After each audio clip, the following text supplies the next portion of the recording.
C'est une infrastructure qui sortira plus de 100 000 habitants de leur situation d'enclavement et aussi faciliter la mobilité. C'est le pont de Révier en plein chantier, un ouvrage de 240 mètres.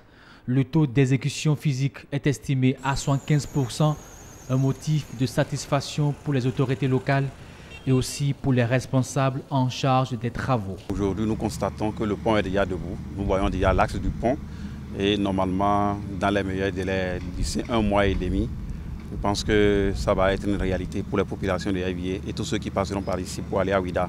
C'est une grande joie qui nous anime aujourd'hui de voir l'avancée des travaux. Le pont est prévu pour être livré dès mi-juin 2017.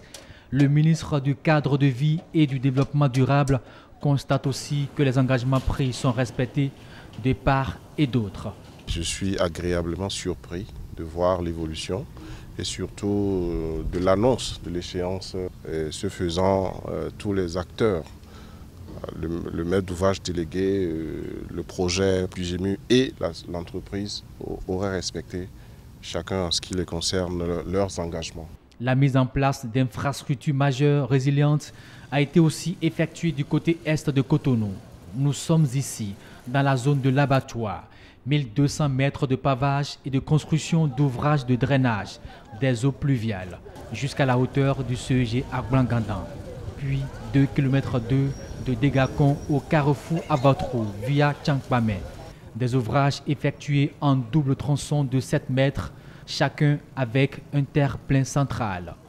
Vous voyez, on est là au début de la période pluvieuse, la saison des pluies, la période dans laquelle les populations ont beaucoup de peine à accéder à leur domaine. Et là, nous allons livrer à cette population-là des infrastructures vraiment neuves qui leur facilitent l'accès et qui désenclavent leur quartier. Ces différents chantiers conduits par le projet d'urgence de gestion environnementale en milieu urbain ont été lancés il y a à peine 1 an. 12 mois de travaux pour donner les signes de ville durable tant souhaités.